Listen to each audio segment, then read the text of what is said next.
Прямо сейчас, когда вы смотрите видео, вблизи от Земли огромные глаза наблюдают за Вселенной. Это космические телескопы изучают мир с помощью своих суперзеркал. Вы даже можете присоединиться к некоторым из них в режиме реального времени. Например, обсерватория Хаббл ведет круглосуточную трансляцию с орбиты на портале Space Telescope Live. Куда бы ни был направлен взгляд телескопов, перед вами наверняка откроется потрясающая картина. Чего стоят только их последние находки. Вот одно из новых фото телескопа Джеймс Уэбб. Не правда ли оно ассоциируется с чем-то праздничным, неким новогодним украшением или экзотическим цветком? На самом деле это печальная повесть о финале короткой, но яркой жизни звезды Вольфа-Райе WR-124. Она светит в 150 миллионов раз сильнее Солнца и порождает звездные ураганы. Ветры сдувают оболочки светила, создавая живописную туманность вокруг звезды. Скоро она, по расчетам астрономов, взорвется сверхновой. В то же время телескопы нередко становятся свидетелями и куда более масштабных событий. Их снимки позволяют астрономам проникнуть во многие тайны мироздания и даже, как на машине времени, вернуться в прошлое. Когда-то лучшие из этих изображений войдут в самые популярные каталоги космических турагентств. Но прямо сейчас мы можем окунуться в удивительный мир Вселенной, вместе с учеными, рассмотрев эти снимки.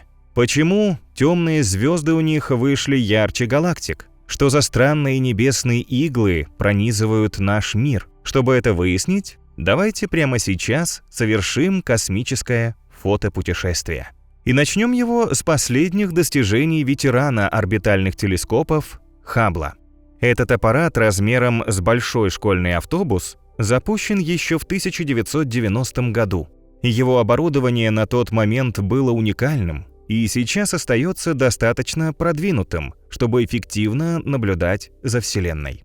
В переднем отсеке обсерватории расположено основное зеркало диаметром 2,4 метра. Оно улавливает свет от космического объекта и отражает его на вторичное зеркало. У Хаббла есть широкоугольная и планетарная камеры, оснащенные набором из 48 светофильтров для выделения спектров света. Еще один прибор, спектрограф высокого разрешения, предназначен для работы в ультрафиолетовом диапазоне. Он дает возможность увидеть тусклые объекты, которые снимает специальная камера. Высокоскоростной фотометр телескопа позволяет наблюдать за переменными звездами и другими небесными телами с изменяющейся яркостью. При этом датчики точного наведения фиксируют изменение положения объекта. Хаббл видит обычный свет в 1000 раз лучше человеческого глаза. В ультрафиолетовом диапазоне его зрение еще острее. Так ученые годами предполагали, что в центрах галактик находятся сверхмассивные черные дыры. Но до тех пор, пока Хаббл не сделал снимок одной из них, хотя и издалека, гипотеза оставалась спорной. И даже темная материя, которую до сих пор не удалось наблюдать напрямую, не смогла полностью скрыться от телескопа. Она не отражает и не излучает свет, потому невидима в обычном смысле слова. Однако эта субстанция все равно оказывает гравитационное воздействие на проходящее мимо нее излучение. Темная материя изгибает свет, подобно линзе. Хаббл первым смог за счет этого эффекта получить снимок света очень далекого скопления галактик Эйбел 370 из созвездия Кита в 4 миллиардах световых лет от Земли.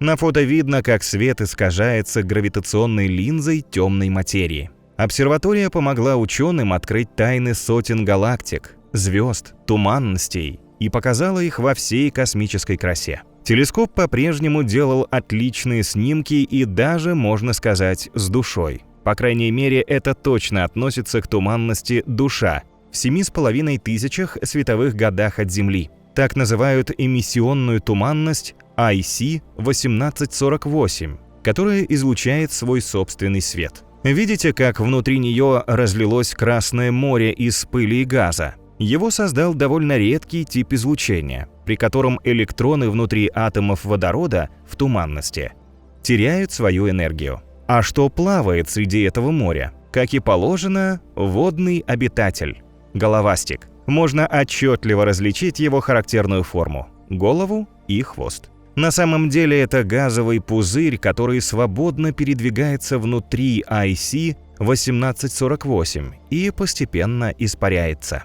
Подобные объекты всегда намного темнее, чем родительская туманность, потому зачастую приобретают конкретную форму. Но это не просто бесцельно плавающий в туманности сгусток газов и вещества. Он состоит из очень плотного сжатого молекулярного водорода, что позволяет маленькому облачку зажигать звезды. В будущем там может образоваться новая звездная система. Сияющий звездами головастик – не единственная достопримечательность космической души. У нее есть сердце. Мы видим его вот на этом фототелескопа Хаббл. Это тоже эмиссионная туманность, расположенная рядом с IC-1848. Оба облака связаны между собой мостиком из газа, создавая в небе невероятно красочный тандем.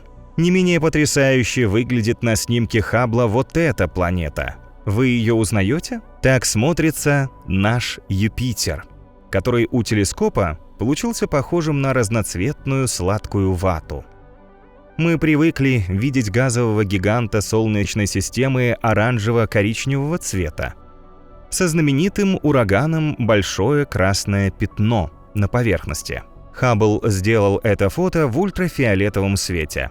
И он, как мы видим, Юпитер, получился в нежно-голубых розовых тонах. Большое красное пятно тоже стало голубым и выглядит темнее, чем обычно. Необычный цвет урагану придает дымка в более высоких частях атмосферы Юпитера, которая поглощает свет ультрафиолетовых волн. На этом снимке Хаббл показал неправильную галактику NGC 2814, расположенную примерно в 85 миллионах световых лет от Земли. Не правда ли она немного похожа на единый расплывчатый мазок блестящей краски на фоне темного неба? Однако ее внешность обманчива. На самом деле NGC 2814 окружает 3 галактических соседки. Сбоку от нее находится спиральная NGC 2820 и неправильная IC 2458, а лицом вниз спиральная NGC 2805. В совокупности все 4 объекта составляют группу, названную Хольмберг-124. Похоже, все галактики в этой компании нашли общий язык и, сблизившись буквально вплотную, живут в мире и согласии. Этого не скажешь о паре галактик ARP-107, примерно в 465 миллионах световых лет от Земли в созвездии Малого Льва. Хаббл запечатлел уникальный процесс их столкновения. С помощью одного снимка телескоп раскрыл нам яркую, но трагичную историю этой пары. В нем настоящий каннибал, крупная галактика, которая расположена слева, уничтожает более слабого компаньона. Обе соединены тонким мостом, состоящим из пыли и газа, через который космический вампир высасывает содержимое соседа. Благодаря такой жестокой подпитке агрессор просто сияет в небе. Он относится к типу сейфертовских галактик с активным ядром, которое интенсивно светится из-за падения материала в сверхмассивную черную дыру. Гравитационное влияние этой дыры отвечает за распределение звезд и газа в центре галактики. Но главная примечательность сейфертовских объектов в том, что их сияющая сердцевина не затеняет саму галактику. И на снимке Хаббла хорошо видны ее спиральные рукава, полные причудливых завитков. Они наполнены ярко сияющими звездами, которые галактика-каннибал отбирает у своей жертвы. Область G35.2-0,7n в созвездии Орла тоже полна звезд. Однако этот регион, в отличие от галактики Каннибала, ничего в небе не ворует, а зажигает звезды сам, причем невероятно активно. Это место массового образования огромных светил Хаббл наблюдал на расстоянии 7200 световых годах от Земли. Правда, большая часть туманности, как мы видим, темная. Свет блокируют плотные пылевые облака, из которых образуются массивные звезды. На переднем плане видно сияние голубых гигантов. Эти массивные светила очень ярко горят, быстро расходуя свое термоядерное топливо. Голубые звезды протянут в небе всего с десяток миллионов лет, а затем закончат жизнь яркими сверхновыми. Но что за яркая оранжевая полоска горит в самом центре региона? Это световое шоу устроила протозвезда, выбрасывая в небо мощные струи материи. Так светило пытается прорвать пылевой кокон, в котором сформировалось. Преломляясь в этом плотном сгустке, свет краснеет до огненно-оранжевого цвета. Сама же массивная протозвезда находится в самом низу яркой полосы, созданной ее мощными джетами. Вокруг другие светила окрашивают в разные цвета потоки газа и пыли, создавая фантастический пейзаж. Хотя самый потрясающий звездный питомник, похожий на россыпь самоцветов, Хаббл обнаружил в нашем Млечном Пути. На расстоянии 50 тысяч световых лет от Земли, в созвездии Змееносца, сияет густонаселенное галактическое шаровое скопление NGC 6355. Звезды, как в 3D-фильме, на снимке представлены в объемном варианте. Яркие голубые, красные и желтые видны на первом плане. А где-то в глубине фото их подсвечивает неисчислимое множество еще более далеких и похожих просто на яркие точки звезд. Наиболее плотно усеянное звездами ядро NGC 6355 четко выделено на изображении Хаббла. Астрономы считают, что этим телескопу удалось произвести революцию в изучении шаровых скоплений. Отличить в тесной звездной толпе отдельные звезды с помощью наземных телескопов практически невозможно, но с орбиты Хаббл смог это сделать. Недавно к Хабблу присоединился космический телескоп Джеймс Уэбб, вернее, он пошел дальше своего предшественника. Телескоп начал работать летом 2022 года, в 1,5 миллиона километрах от нашей Земли, то есть в 4 раза дальше Луны.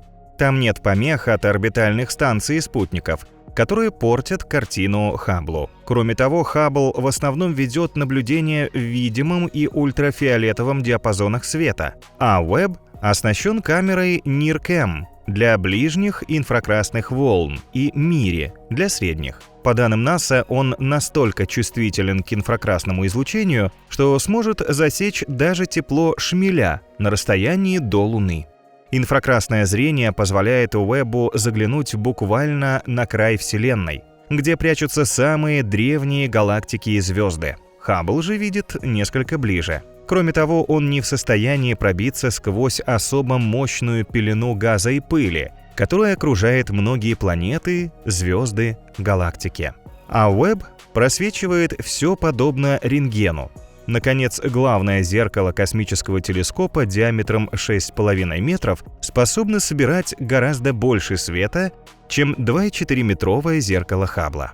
К слову, отличить фото обоих телескопов легко, если даже они не рядом на экране. Яркие звезды в поле Хаббла имеют 4 луча, а у Уэбба — 6. Все из-за того, что у Хаббла круглый объектив, и перед ним на 4 растяжках висит вторичное зеркало. У Уэбба же объектив состоит из 18 шестигранников. Благодаря этому уникальному оборудованию снимки у космического телескопа Джеймс Уэбб получаются удивительно четкими, включая слабо светящиеся объекты. Впрочем, давайте убедимся в этом сами. В первый полный год своей работы, 2023, космическая обсерватория сделала тысячи фантастических по красоте и уникальных по научной ценности фотографий. Новый взгляд на Солнечную систему. Хотя космический телескоп в основном изучает далекие уголки Вселенной, он не прочь осмотреться на своем заднем дворе. Джеймс Уэбб сделал ряд удивительных снимков планет и их спутников в Солнечной системе. В конце 2023 года он завершил создание семейного портрета наших газовых гигантов удивительным фото Сатурна. На изображениях планета выглядит очень темной, поскольку ее богатые метаном облака поглощают солнечные лучи. На ее фоне тем более яркими и впечатляющими смотрятся льдистые кольца, которые сияют в инфракрасном диапазоне. Снимок также включает несколько спутников газового гиганта – Диону, Энцелад и Тефию. Астрономы говорят, что телескоп зафиксировал еще множество важных деталей, которые не попали на изображение. В дальнейшем по этим данным исследователи надеются изучить наиболее тусклые кольца планеты. Например, они рассчитывают больше узнать о кольце G, отсутствующем на фото. На снимке также не видны знакомые полосы, которые обычно видны в более глубоких слоях атмосферы Сатурна. Однако ученые по данным телескопов смогли определить некоторые особенности этих облаков, которые были недопустимы им раньше.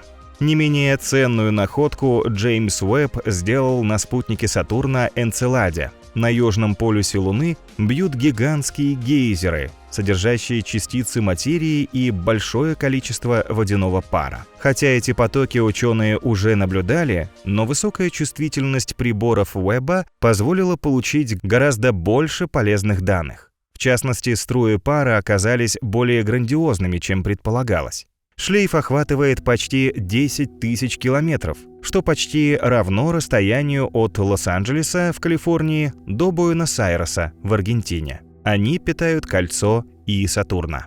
Исследователи считают, что между ледяной внешней корой Луны и ее скалистым ядром находится глобальный резервуар соленой воды. Подобные гейзерам вулканы извергают оттуда струи сквозь расщелины на поверхности Энцелада. За секунду из этих природных скважин вырывается более 300 литров водяного пара. При такой интенсивности всего за пару часов можно наполнить бассейн олимпийского размера. А если сравнить это с поливом сада, то с помощью шланга вы выльете столько воды аж за пару недель. Анализируя данные телескопа, астрономы определили, что примерно 30% воды остается внутри тора из гейзеров на поверхности спутника, а остальные 70% уходят к Сатурну. Но среди космических путешественников Джеймс Уэбб славится прежде всего великолепными снимками призрачных туманностей, огненных катастроф и необычных звезд. Для астрономов эти небесные пейзажи тоже ценны как источник информации. Посмотрите на этот причудливый космический регион, который буквально завораживает. Так выглядит настоящая фабрика звезд, ближайшая к Земле.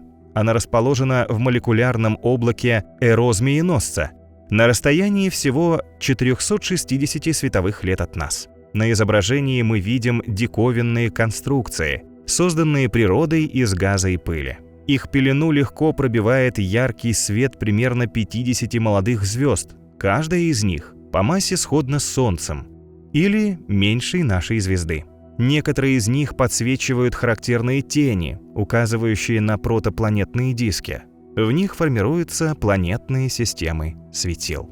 А в самых темных областях сосредоточены плотные пылевые коконы, которые служат местом для образования протозвезд. Когда звездный младенец подрастает, он пытается избавиться от кокона.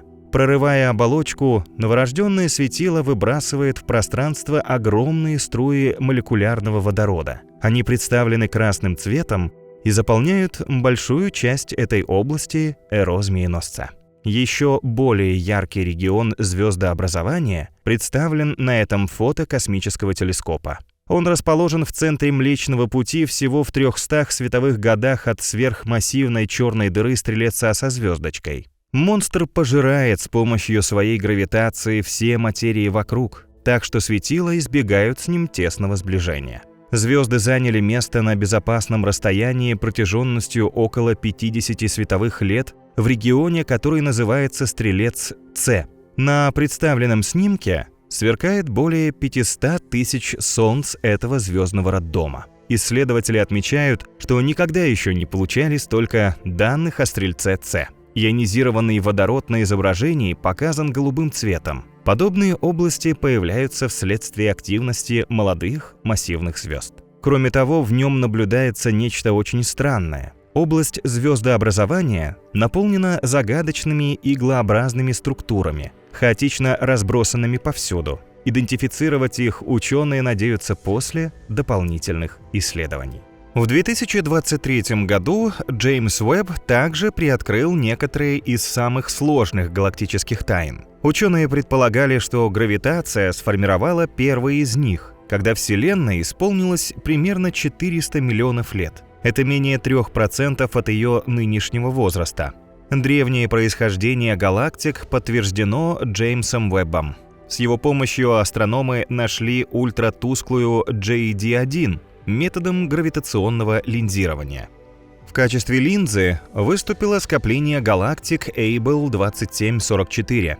Этот объект преломил свет более отдаленной JD1 и дал возможность получить ее изображение в 13 раз ярче, чем обычным способом. Она оказалась настоящим небесным динозавром, поскольку возникла всего через 480 миллионов лет после Большого взрыва. Возраст Вселенной тогда составлял всего около 4% от нынешнего. Но это не единственный долгожитель, которого вывел для нас на свет космический телескоп. Он обнаружил целую компанию древних галактик в инфракрасном диапазоне. В видимом свете они не видны, поскольку находятся почти на краю Вселенной. Галактики, вероятно, сформировались всего через 200-500 миллионов лет после Большого взрыва. Эти объекты свели с ума астрономов, поскольку ломают современное представление о Вселенной. Прежде всего, они оказались значительно больше и ярче, чем ожидали ученые. Высокая светимость может быть связана со значительной массой. Однако, согласно большинству моделей, столь мощные объекты на заре Вселенной образоваться не могли. В то же время яркость галактики способны повысить за счет сияния аккреционных дисков или джетов своих очень активных гигантских черных дыр. Либо избыток раскаленной пыли в подобных объектах добавляет им сияние в инфракрасном свете.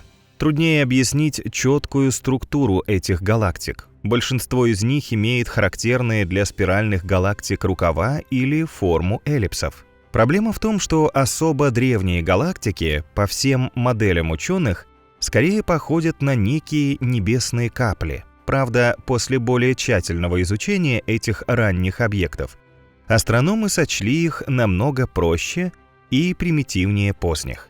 Хотя, несомненно, они начали развиваться раньше, чем предполагала наука. Звезды, которые Джеймс Уэбб обнаружил в 2023 году, тоже превзошли самые смелые ожидания астрономов. Исследователи Техасского университета в Остине сделали сенсационное заявление.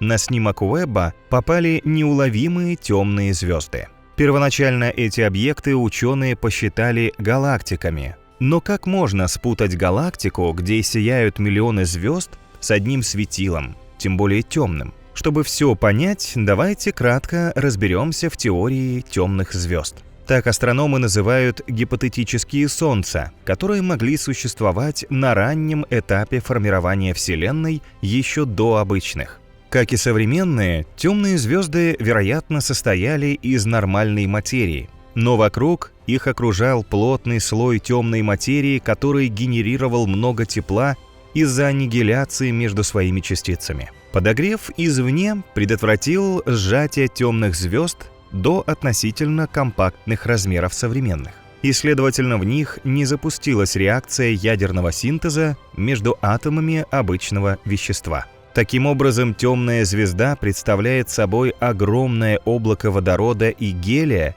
диаметром от 4 до 2000 астрономических единиц. Температура ее поверхности очень низка, и даже космические телескопы не могут различить в видимом свете подобный объект. Но из-за невероятного размера у одной темной звезды достаточно света, чтобы конкурировать с целой галактикой в других диапазонах волн.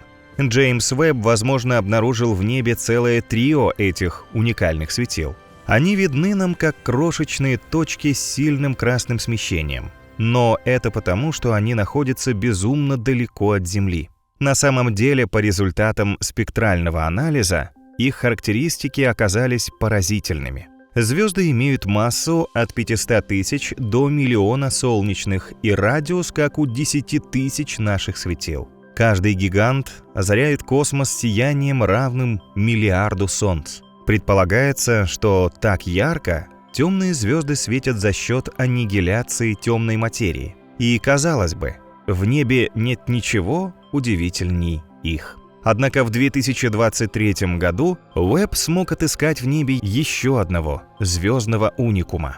Это настоящий монстр, который относится к редкому типу экстремально ярких звезд Кайдзю. Светило назвали Мотрой, как вымышленную бабочку, одного из чудовищ киновселенной с участием знаменитого Годзиллы. Астрономы считают, что Мотра, вероятно, представляет собой двойную систему из красной и синей звезд сверхгигантов. Красная холоднее и тусклее, а температура голубой звезды гораздо выше – 14 тысяч кельвинов, и светит она в 50 раз тысяч сильнее Солнца. Но даже с учетом экстремальной яркости Мотру было практически невозможно заметить, поскольку она расположена в туманной области и очень далеко. Помогло гравитационное линзирование, которое аномально, минимум в 4000 раз, увеличило звезду. Это стало еще одной головоломкой для астрономов. Скопление галактик, которое подсветило Кайдзю, не могло дать подобного эффекта. По мнению ученых, есть что-то ближе к Мотре, что придает ей дополнительное увеличение. Скорее всего, это объект размером примерно с карликовую галактику, почти полностью состоящую из темной материи. Эти красочные находки Уэбба и их удивительные характеристики, несомненно, впечатляют. В то же время в глубине души мы надеемся, что продвинутая обсерватория отыщет наших братьев по разуму, ну или хоть какую-то форму жизни. И Уэбб уже сделал в этом направлении первые шаги. Они ведут на расстояние всего 124 световых года к экзопланете К2-18b. По астрономическим меркам практически к нашей соседке. Она тоже с твердой поверхностью, как Земля. Однако, в отличие от нашего мира, днем ее вряд ли озаряет яркий свет звезды. Экзопланета расположена ближе к своему светилу, чем Земля. Но она вращается вокруг тусклого красного карлика, потому получает всего около 122 киловатт света на квадратный метр поверхности. У нашей планеты этот показатель составляет 136 киловатт. Разница не критическая. Так что на К2-18b, вероятно, царят вечные сумерки, хотя нет постоянной непроглядной тьмы. Кроме того, по расчетам исследователей, на ней плещутся несколько океанов, а в атмосфере К2-18b Джеймс Уэбб обнаружил углекислый газ, метан и соединение диметилсульфид. Эти вещества астрономы считают маркерами возможной жизни в далеких мирах. Например, диметилсульфид на Земле вырабатывают в основном водоросли. Теоретически это соответствует возможностям К2-18b, покрытой океанами. Более того, метан и углекислый газ в атмосфере, вероятно, означают присутствие там углерода. Этот элемент является основой жизни на Земле. Кто или что может генерировать такие соединения на К2-18b, пока приходится только догадываться. Ученые предполагают, что если на экзопланете и есть жизнь, то, скорее всего, под водой. И это еще не все маркеры жизни, обнаруженные в космосе Уэббом. Исследователи из Техасского университета с его помощью заметили там самые древние сложные органические молекулы во Вселенной. Эти химические вещества на основе углерода встречаются в нефтяных и угольных месторождениях на Земле, а также в составе смога. Молекулы называются полициклические ароматические углеводороды. Они содержат сотни, а порой тысячи атомов. Выделить такую сложную органику среди других соединений на окраине Вселенной практически невозможно. Но Уэббу это удалось. Он сумел идентифицировать молекулы в галактике SPT-0418-47 на расстоянии 12 миллиардов световых лет от Земли. Интересно, что эта галактика на снимке почти идеально совпадает с отдельным галактическим скоплением. Но соседями их не назовешь. Скопление находится всего в 3 миллиардах световых лет от нас и показано на фото синим цветом. SPT-0418-47 красная, а органические молекулы выделены оранжевой краской. Эти соединения, конечно, не указывают на неких зеленых человечков, либо водных ящеров, которых было бы круто найти в космосе. Но в будущем все возможно. Умение Вебба распознавать органику в далеком космосе со временем может привести ученых к невероятным открытиям при поисках внеземной жизни. Тем более, что космический телескоп работает в тесном тандеме с орбитальной обсерваторией Хаббл, а вдвоем они способны заметить очень многое во Вселенной. И такие примеры уже есть. Обе обсерватории показали, как реально выглядит Вселенная. В 1995 году астрономы решили не наводить Хаббл, как обычно, на галактику или звезду. Они выбрали просто кусочек темного неба над созвездием Большой Медведицы. Окно для наблюдения было невероятно узким.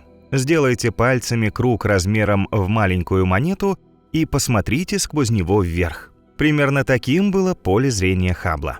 Этого аппарату оказалось достаточно, чтобы совершить настоящий переворот в астрономии. Крошечное поле позволило телескопу обнаружить более 1500 галактик на разных стадиях эволюции. Некоторые из них, вероятно, образовались еще в начале формирования Вселенной. Но этим все не закончилось. В 2004 году на основе первого варианта создано сверхглубокое поле Хаббла уже из 10 тысяч галактик. В экспозицию включили самые далекие, тусклые красные объекты. Они родились еще во времена младенчества Вселенной, когда ей было примерно 800 миллионов лет. Затем в 2012 году астрономы представили чрезвычайно глубокое поле Хаббла. В него попали еще более тусклые и далекие галактики, чем раньше. Более 2000 изображений сделаны двумя новыми камерами, ловящими ближний инфракрасный свет. Наконец, в 2014 году чрезвычайно глубокое поле незначительно дополнили новыми галактиками. Когда за небом начал наблюдать космический телескоп Джеймс Уэбб, астрономы нацелили на чрезвычайно глубокое поле Хаббла. По словам специалистов миссии, результаты съемки и ее качество превзошли все ожидания. Изображение покрыло участок неба размером примерно с песчинку, которую держат на расстоянии вытянутой руки. Тем не менее, на снимке видны тысячи галактик, только на 4,6 миллиардов лет младше. При этом сама съемка далась Уэббу намного легче, нежели Хабблу. В свое время старшему телескопу потребовалось для создания глубоких снимков 800 отдельных наблюдательных сессий, суммарно занявших 11,3 дня. Уэббу понадобилось на это всего 20 часов. Таким образом, он сделал ту же работу в 10 раз быстрее Хаббла. В 2023 году появился новый совместный шедевр телескопов, одно из наиболее детальных изображений Вселенной. Снимок демонстрирует процесс столкновения двух галактических скоплений, находящихся на расстоянии 4,3 миллиардов световых лет от Земли. Событие названо MACS 0416. Настолько великолепную и детализированную картину невозможно получить с помощью одного инструмента. Хаббл вел наблюдение в оптическом диапазоне волн, обозначенном на снимке синим и голубым цветом. Уэбб увидел все в инфракрасном свете, показанном желтым и красным. В целом изображение получилось таким ярким и красочным, что ученые назвали его «рождественской елкой». Но, несмотря на красоту, снимок скопления сделан с конкретной научной целью – поиска транзитных объектов, которые резко меняют яркость света с течением времени. В общей сложности астрономы нашли 14 таких объектов. 12 из них расположены в 3 галактиках, увеличенных гравитационным линзированием, и представляют собой отдельные звездные системы. Оставшиеся 2 события, вероятно, являются сверхновыми. Также именно при исследовании этого скопления астрономы нашли таинственную звезду Кайдзю-Монтра, с которой мы уже познакомились. Астрономы намерены и дальше комбинировать изображения обоих телескопов, чтобы получать лучшие результаты. Эвклид, запущенном на орбиту Европейским космическим агентством в июле 2023 года. Эта обсерватория состоит из 1,2-метрового телескопа, камеры, спектрометра и фотометра. Приборы способны вести наблюдения в оптическом и ближнем инфракрасном диапазонах. Телескоп в первую очередь создан с целью изучения истории эволюции Вселенной, а также темной материи и темной энергии. Кроме того, планируется точнее определить темпы все более быстрого расширения Вселенной. Для этого на разном расстоянии от Земли аппарат будет измерять красное смещение галактик, указывающее на их возраст. Наконец, с помощью Эвклида астрономы надеются составить подробную карту третьей части неба.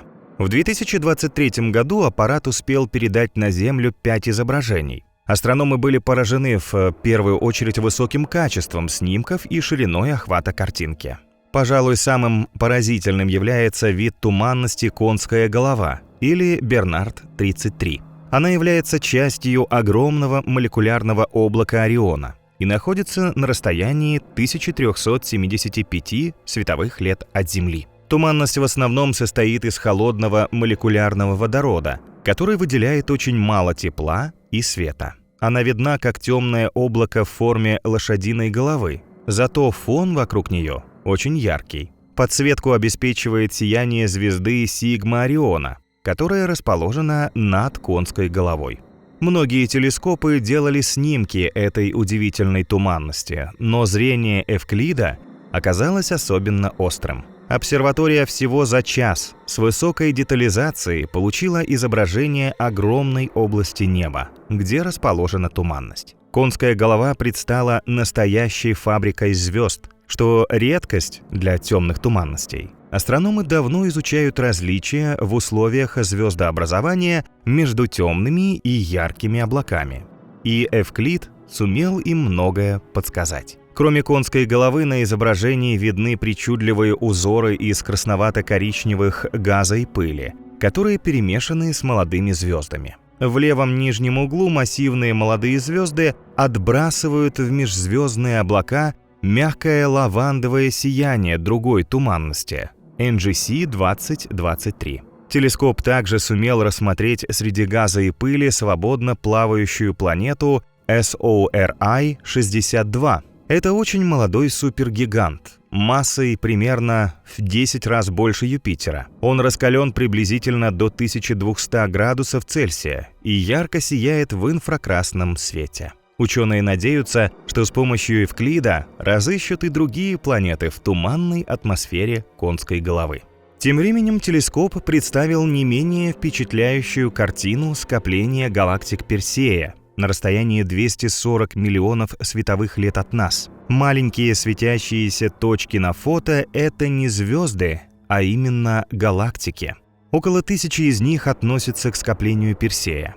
И еще более 100 тысяч галактик, которые не входят в данную структуру, видны на заднем плане. Некоторые из них светят очень слабо, и Эвклид – первая из обсерваторий, которая смогла их рассмотреть. Составив карту распределения этих галактик и определив их форму, космологи надеются больше узнать о темной материи. Они полагают, что Персей – одна из самых массивных структур в известной Вселенной. Могла образоваться только в случае скопления темной материи. В дальнейшем Эвклид будет наблюдать многочисленные скопления галактик, подобные Персею, чтобы раскрыть их темную составляющую. Орбитальный телескоп также сделал изумительный снимок спиральной галактики IC-342 или Caldwell-5. Она похожа на Млечный Путь, однако в 2 раза меньше диаметром.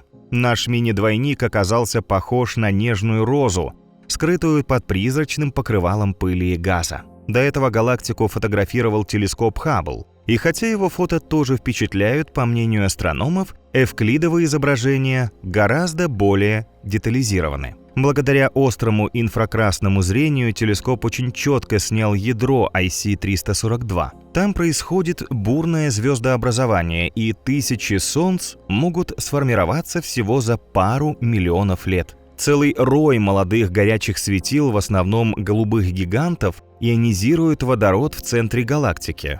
Астрофизики сейчас изучают новые детали IC-342, показанные Эвклидом, в надежде узнать важные тайны образования звезд. Однако для создания трехмерной карты Вселенной, которая в планах Эвклида, предстоит проделать колоссальную работу. В частности, планируется провести многочисленные наблюдения за излучением галактик на расстоянии до 10 миллиардов световых лет от Земли. Большинство подобных объектов сформировались еще в ранней Вселенной и вряд ли окажутся похожи на великолепную сложную спираль, как IC-342. Древние галактики имеют неправильную форму и небольшие размеры. Они являются строительными блоками для формирования более поздних и крупных галактик, таких как наша.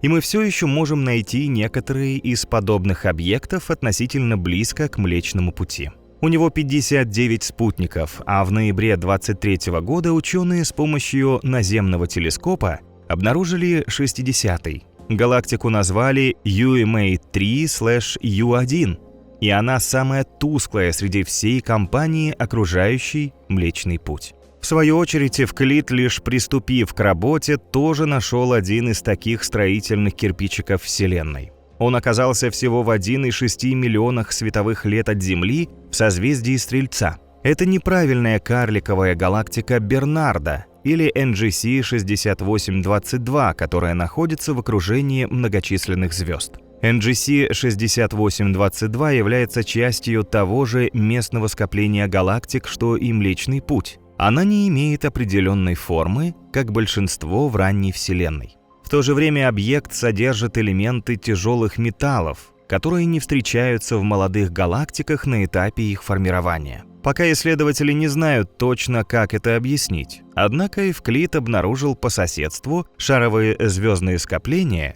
которые помогут ученым понять историю формирования NGC 6822. Последним в 2023 году телескоп запечатлел шаровое скопление NGC 6397. Оно расположено на расстоянии около 7800 световых лет от нас в созвездии Жертвенник и вращается вокруг диска Млечного Пути. На этом снимке, по словам астрономов, лучше всего проявились особенности нового телескопа. В то время как Вебб способен очень глубоко проникнуть в небольшую часть неба, Эвклид силен в визуализации широких, но более близких участков Вселенной. В настоящее время ни одна обсерватория, кроме него, не может увидеть все шаровое скопление за одно наблюдение, да еще и различать в нем несметное количество звезд. А новому телескопу удалось заметить в NGC 6397 даже самые тусклые светила. Их изучение будет лишь небольшой частью работы обсерватории. Ученые планируют выпустить первые карты Вселенной Эвклида. Для этого предстоит до мелочей исследовать 12 миллиардов источников.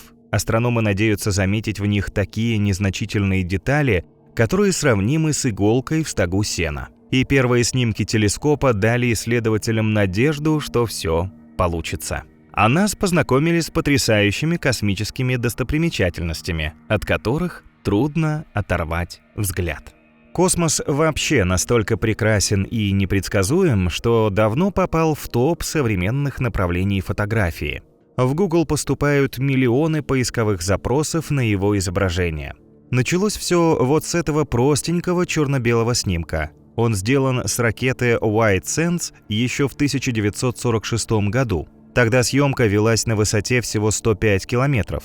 Фотографировали на 34-миллиметровую пленку, прикрепив к ракете железный ящик с кинокамерой. Аппарат делал снимки каждые 1,5 секунды, начиная после старта. После нескольких минут полета ракета упала на Землю. Камера разбилась, но пленка не пострадала. С тех пор технологии шагнули далеко вперед. Космос фотографируют с помощью самых продвинутых цифровых камер. И что же?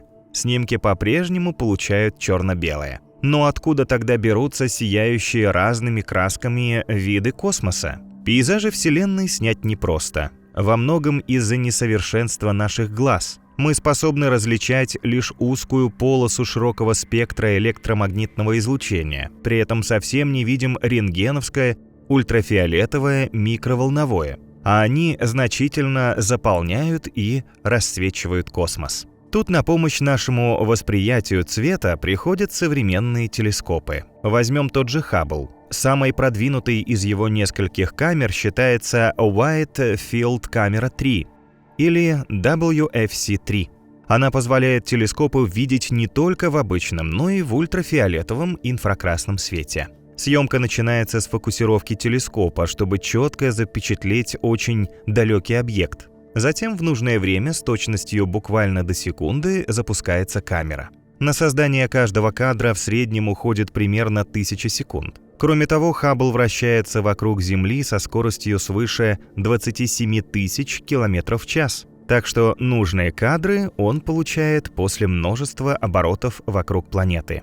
Эти изображения поступают на датчики цифровой камеры в видимом свете в серых оттенках. Телескоп берет по 3 отдельных кадра, а затем пропускает один через красный, другой через синий, третий через зеленый фильтры. Но из-за высокой скорости аппарата, огромного расстояния до объектов, недостатка света, радиации, пылевых скоплений, эти кадры все равно получаются не очень. Несколько нечеткими и как бы засоренными. Их приходится модифицировать с помощью программы Photoshop. При этом удаляются космические лучи, следы спутников и другие помехи. Затем ученые объединяют кадры в один, раскрашивают и комбинируют их, получив окончательную версию. Так серенькие снимки превращаются в многоцветные космические пейзажи. Эта яркая мозаика крабовидной туманности собрана из 24 отдельных экспозиций, полученных Хабблом. Они сделаны широкоугольной и планетарной камерой WFPC-2. Цвета на изображении указывают на различные элементы после взрыва сверхновой, образовавшей туманность. Соответствует ли снимок действительности, или это просто раскраска, в которой воплощены плоды чьего-то воображения? Как считают ученые, и да, и нет. Цвета различных элементов туманности на самом деле несколько иные, ведь реальные, как мы говорили, находятся в недоступном для наших глаз спектре волн. Так что без обработки вместо яркой крабовидной туманности мы увидели бы лишь серую дымку. С другой стороны, астрономы не фантазируют. Данные телескопа в невидимом для нас спектре, они лишь сдвигают максимально близко к частотам, которые мы можем рассмотреть. Цвета могут различаться в зависимости от того, какую длину волн использует телескоп. Возьмем, к примеру, туманность кошачий глаз. Google выдаст вам по запросу множество ее версий в разном цвете. Смотрите, здесь туманность выполнена в зеленых тонах, а тут в желтом или в красном. А это составное изображение использует данные 3 больших обсерваторий НАСА. Рентгеновская обсерватория Чандра показана синим, оптическая телескопа Хаббл красным и желтым, а инфракрасная телескопа Спитцер фиолетовым. Если определены основные элементы химического состава объекта съемки, это тоже учитывается при создании цвета. Так сделан культовый снимок Хаббла «Столпы творения». На нем показана туманность Орла на расстоянии 6500 световых лет от Земли. Мы видим потрясающие разноцветные колонны из облаков газа и пыли. Их подсвечивают интенсивное ультрафиолетовое излучение молодых звезд. Каждый элемент представлен на снимке отдельным цветом, соответствующим палитре Хаббла. Сера показана красной, водород зеленым, а кислород синим. Но можно ли говорить, что эти цвета соответствуют истине? Тоже не совсем. И вот почему. На самом деле спектр волн кислорода зеленый, а серы и водорода красный. Чтобы можно было отличить серу от водорода, цвет последнего был сдвинут в сторону зеленого сегмента, а кислорода к синему. Но знаменитые столпы могут выглядеть и не так. Вот снимок Хаббла в инфракрасном свете. Он не такой яркий, как первый. Зато во втором варианте отчетливо видно множество звезд, которые рождаются в призрачных коконах из газов. Как бы то ни было, туманности у телескопов, несомненно, получаются крутыми. А что же со снимками других небесных тел? В 2018 году весь мир потрясло первое реальное изображение сверхмассивной черной дыры М87 в 54 миллионах световых лет от Земли. Снимок сделан с помощью 8 радиотелескопов, разбросанных по всему миру. Астрономы говорят, что получить кадры такого огромного монстра вообще очень трудно. К тому же его аккреционный диск вращается невероятно быстро. Чтобы сделать четкий портрет черной дыры, Ученые обработали на суперкомпьютерах миллионы различных изображений. При этом они потратили время, эквивалентное работе 2000 ноутбуков на полной скорости в течение года. В итоге, как и предполагали ученые, на снимке виден светящийся аккреционный диск из раскаленных газов с черной бездной в середине. Раньше, опираясь на научные данные, художники тоже рисовали черную дыру именно такой. Наверное, и не стоит сомневаться, что это ее истинное лицо. Конечно, в доступном нашему зрению диапазоне. И все же кое-что остается непонятным не по цвету, а по форме. Почему в фантастическом фильме «Интерстеллар» дыра Гаргантюа вот такая, а не как у астрономов? Да и в НАСА использовали изображение черных дыр подобной конфигурации от художников. По словам специалистов, все объясняется просто. Черные дыры показаны под разным углом. Если смотреть на этих монстров перпендикулярно аккреционному диску, они будут как на фото, коллаборации телескопов. Но если сдвинуть точку обзора под углом 90 градусов, все иначе. Свет позади объекта начнет преломляться над горизонтом событий и пробиваться к его передней части. В данном случае мы увидим обратную и переднюю сторону диска дыры одновременно. Она получила как бы круговой ореол и полоску света внутри, подобно Гаргантюа из «Интерстеллара». Ну а в целом можно сделать вывод, что усилия астрономов не тратятся даром. Они открыли нам невероятную картину космоса, показав невидимые для людей спектры света, окрашенные в яркие цвета.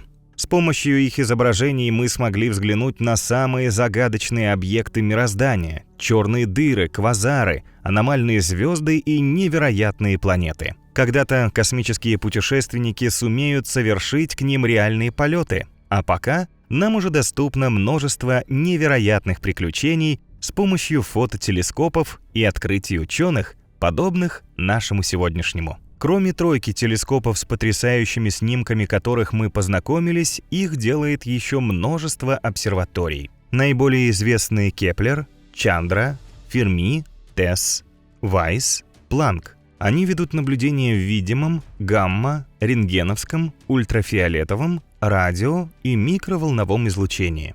Также есть такие, что ищут гравитационные волны, космические лучи ультравысоких энергий. И их число будет расти.